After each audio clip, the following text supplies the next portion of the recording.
कोणतं पुस्तक आहे? तर मित्रांनो, आज आपण आलो आहोत राजगडावर आणि आज बघा आपल्याबरोबर शुभम सर आलेले आहेत. नमस्कार. अमरला पण घेऊन आलो.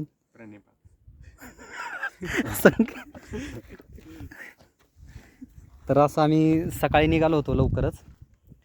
आता परतीचा प्रवास आमचा चालू होईल थोड्या वेळात. तर अमर, कसं वाटलं तुला? अमरचा पहिल्यांदाच राजगड आहे. थोडं दोन शब्दात सांगा तुमचं. खूपच बाहेर आलेलो. नीट सांगा अमर सर. काय तू अरे हे वा, शुभम तुमचा थोडक्यात तुमचा अनुभव सांगा किल्ल्याबद्दल. मित्रांनो, राजगड हा कायम प्रेरणा देणाराच गड आहे. तर जसं की विशालने सुद्धा तुम्हाला व्हिडिओमध्ये सांगितलंच असेल की महाराजांचं सर्वात जास्त वास्तव्य हे राजगडावर होतं.